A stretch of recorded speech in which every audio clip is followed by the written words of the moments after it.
Morning students. Today we are going to learn about ER model. So generally we use an ER model to know the concept of database design, and this model consists of a collection of entities where each of these entities will be interconnected with each other with conditions and dependencies. One entity is depend on another. இப்போ ER model பார்த்திங்க அப்படின்னா இதில் வந்து நம்மளுடைய software நம்மளோட database சாஃப்ட்வேரில் datas எல்லாம் நம்ம ஸ்டோர் பண்ணுறோம் இல்லையா. ஸோ அதை ஸ்டோர் பண்ணக்கூடிய அந்த டேட்டாஸை டிசைன் பண்ணுற கான்செப்டை தான் வந்து இந்த ER மாடலை வந்து நம்ம யூஸ் பண்ணுறோம். ஓகே, ஸோ இதில் ஒவ்வொரு என்டிட்டியும் பார்த்திங்க அப்படின்னா அதோடைய கண்டிஷன்ஸை பொறுத்து ஒவ்வொரு என்டிட்டிக்குள்ளே இன்டர் கனெக்டடோடு இருக்கும் அப்படின்றாங்க. So ER modelling basic concept என்னென்னு கொடுத்துருக்காங்க பாருங்கள். The basic concept of ER model consists of entity or entity type, attributes, relationship. There are the general concepts which help to create an ER diagram and produce an ER model. With the help of this, any database design can be created and viewed to know the concept in the database design. So இப்போ ER மாடலில் பேசிக் கான்செப்டில் வந்து நம்ம 3 types கொடுத்துருக்காங்க. ஒன்று entity R entity type கொடுத்துருக்காங்க. Next அதோடைய attributes, அதோடைய ரிலேஷன்ஷிப்.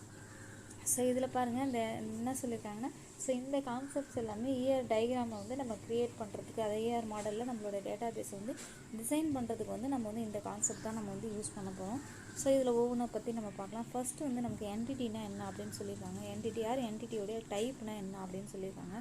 ஸோ பாருங்கள், an entity can be anything, a real world object or animation which is easily identifiable by anyone, even by a common man.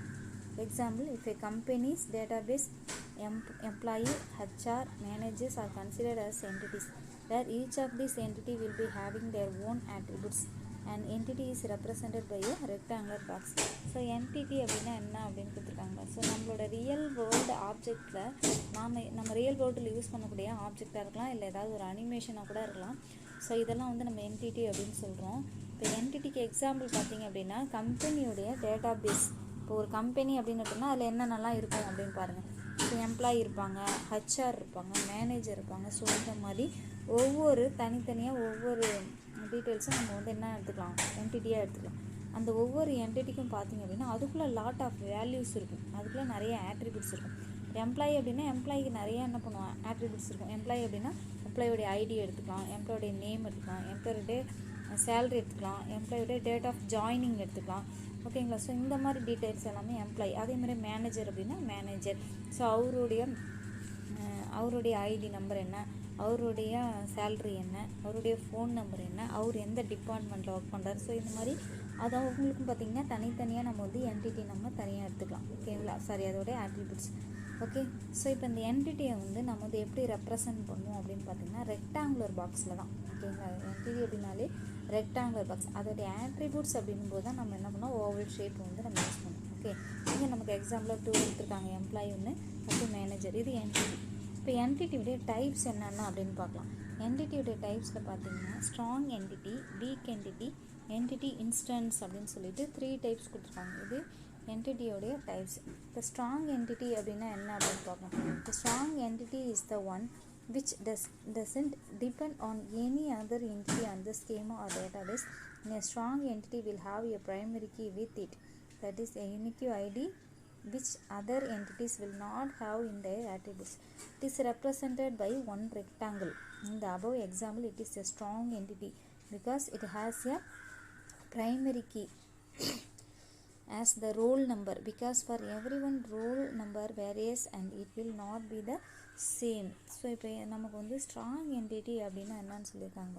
So இந்த strong entity அப்படின்னா என்னன்னு சொல்லியிருக்காங்க, depend on any other entity and schema அப்படின்னு சொல்லியிருக்காங்க. அப்போ நம்ம வந்து primary key எடுத்துக்கலாம். இப்போ ப்ரைமரி கீ அப்படின்போது ஒரு டேபிளில் இருக்கக்கூடிய நிறைய ஆட்ரிபியூட்ஸ் இருந்தாலும் ப்ரைமரி கீ அப்படின்றது என்னன்னு சொல்லியிருக்கோம்னா யூனிக்கலி ஐடி அப்படின்னு சொல்லியிருக்கோம். So uniquely ID with other entities அப்படின்னு சொல்லியிருக்கோம். ஸோ ஒவ்வொரு டேபிள் இருக்குது அப்படின்னா ஸோ அதில் வந்து ஒரு இம்பார்ட்டண்ட்டான ஒரு காலம் எடுத்து நம்ம என்ன பண்ணுவோம் அப்படின்னா ஒரு என்டிட்டியை நம்ம செட் பண்ணுவோம். ஓகேங்களா. ஸோ அந்த என்டிட்டியை யூஸ் பண்ணி அந்த டீட்டெயிலை ஃபுல்லாக, அந்த ரெக்கார்டு டீட்டெயிலை ஃபுல்லாகவே நம்ம தெரிஞ்சுக்கலாம். இப்போ எக்ஸாம்பிளுக்கு எம்ப்ளாயி டேபிளில் ரோல் நம்பர்னு எடுத்துக்கணும்னு வச்சுக்கோங்க. சாரி, ஸ்டூடெண்ட் டேபிளில் ரோல் நம்பர்னு எடுத்துக்கணும். இப்போ ரோல் நம்பர் அப்படின்னும் போது ஒரு ஸ்டூடெண்ட்டுக்கு ஒரு ரோல் நம்பர் தான் இருக்கும். அந்த ரோல் நம்பர் வேறு ஒரு ஸ்டூடெண்ட்டுக்கு ரிப்பீட் ஆகாது. ஓகேவா? ஸோ அந்த ஒரு ஸ்டூடெண்ட்டுடைய ரோல் நம்பர் தெரிஞ்சாலே போதும், அந்த ஸ்டூடெண்ட்டுடைய டீட்டெயில்ஸை நம்மளால் கேதர் பண்ணிக்க முடியும். ஓகே, ஸோ இந்த மாதிரி இருக்கிறதான் வந்து நம்ம ஸ்ட்ராங் என்டிட்டி அப்படின்னு சொல்லுவோம். ஓகே, ஸோ நெக்ஸ்ட் வந்து week entity. So week entity அப்படின்னா என்ன அப்படின்னு சொல்லிட்டு பார்த்தோம் அப்படின்னா, a weak entity is dependent on other entities and it does not have any primary key like the strong entity. It is represented by double rectangle. ஓகேவா? So அப்போ week entity அப்படின்றது பார்த்தீங்கன்னா, so it is depend on other entity அப்படின்னு சொல்லிட்டாங்க.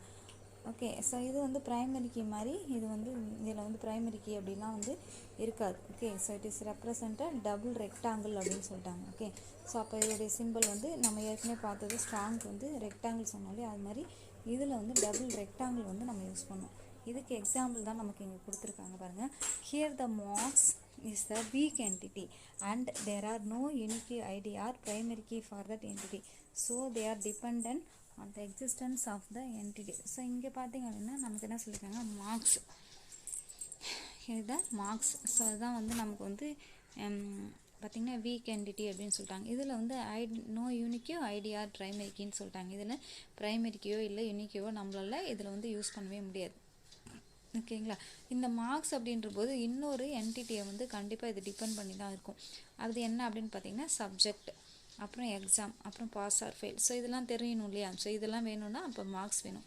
So இந்த மாதிரி இருக்கிறதா வந்து வீக் என்டிட்டி அப்படின்னு நம்ம சொல்லுவோம். Next entity instance.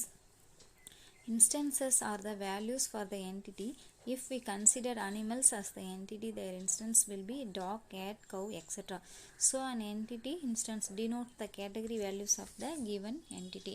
அப்போ பார்த்தீங்க அப்படின்னா என்டிட்டி இன்ஸ்டன்ஸ் அப்படின்னா, இப்போ ஒரு திங்ஸ் இருக்குது அப்படின்னா அதை பொறுத்து அதுக்கான இன்னும் என்னென்னலாம் இருக்கும் அப்படின்றதான் வந்து என்டிட்டி இன்ஸ்டன்ஸ் அப்படின்னு சொல்கிறோம்.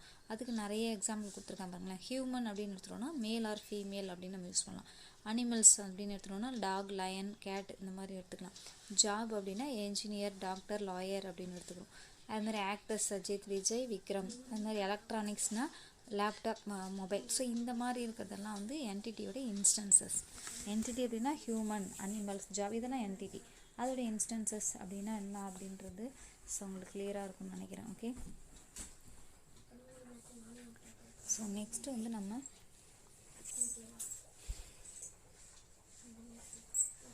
attributes-னா என்ன அப்படின்னு பார்க்கலாம். An attributes is the information about the entity and it will be describe, quantity, qualify, classify and specify an entity. An attribute will always have a single value. That value can be a number or character, string. Attributes. So attributesல பார்த்தீங்கன்னா என்ன சொல்லியிருக்காங்க, so attributeல information. So information about என்டிட்டின்னு சொல்லியிருக்காங்க இல்லையா? அப்போ ஒரு என்டிட்டி இருக்குன்னா அதோடைய இன்ஃபர்மேஷன்ஸ் எல்லாமே நம்ம வந்து ஆட்ரிபியூட் அப்படின்னு சொல்லுவோம். அப்போ இந்த ஆட்ரிபியூட் அப்படின்றது ஸோ எதை வந்து டெஸ்கிரைப் பண்ணுது அப்படின்னு பார்த்தீங்கன்னா அவருடைய குவான்டிஃபை, அவருடைய குவாலிஃபை, அவருடைய கிளாஸிஃபை அண்ட் ஸ்பெசிஃபை. ஸோ இது எல்லாத்தையுமே வந்து மென்ஷன் பண்ணுறது தான் வந்து அதோடைய ஆட்ரிபியூட் அப்படின்னு சொல்லுவோம். இப்போ attribute always will have single value. So attribute அப்படின்னு பார்த்தீங்கன்னா சிங்கிள் வேல்யூ இருக்கும் அதில் அப்படின்னு சொல்கிறாங்க. So value can be number or character ஆகிய ஸ்ட்ரிங். ஓகேவா? ஸோ சிங்கிள் கேரக்டராக இருக்கலாம், நம்பராக இருக்கலாம், ஆர் ஸ்ட்ரிங்காக கூட இருக்கும். ஸோ அதோடைய வேல்யூ அப்படின்றது. ஸோ ஆட்ரிபியூட்ஸில் types of attributes. So types of ஆட்ரிபியூட்ஸில் key attribute, simple attributes, composite attributes, single value attributes, multi value attributes அப்படின்னு சொல்லிட்டு 5 டைப்ஸ் இருக்குது. இதில் கீ ஆட்ரிபியூட் அப்படின்னா என்ன அப்படின்னு சொல்லிட்டு பார்க்கலாம். ஸோ கீ ஆட்ரிபியூட் அப்படின்னும் போது generally a key attribute describe a unique characteristics of an entity. அப்போ கீ ஆட்ரிபியூட் அப்படின்னும் போது ஸோ நம்ம வந்து ஒரு என்டிட்டியோடைய கேரக்டரை மென்ஷன் பண்ணுறது தான் வந்து கீ ஆட்ரிபியூட் அப்படின்னு நம்ம சொல்லுவோம்.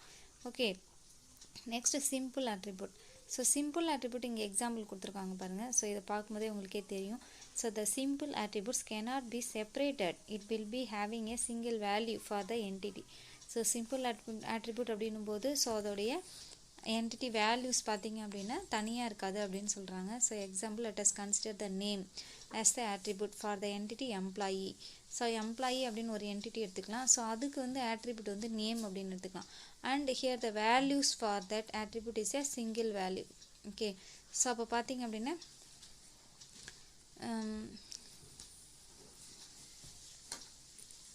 ஸோ அதுக்கு பார்த்தீங்க அப்படின்னா ஃபர்ஸ்ட் நேம் லாஸ்ட் நேம் சொல்லிட்டு அதுக்கான வேல்யூஸையும் நமக்கு இங்கே கொடுத்துருக்காங்க. ஓகே, இதான் வந்து simple attribute.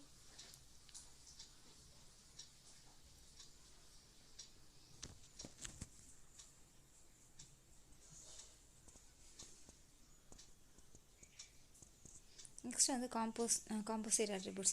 The composite attributes can be subdivided into simple attributes without change in the meaning of the attribute. So example, in the above diagram, the employee is the entity with the composite attribute name which are subdivided into two attributes, first name and last name. So in the first name and last name இதுதான் என்ன அப்படின்னா composite attributes அப்படின்றாங்க. ஓகேவா?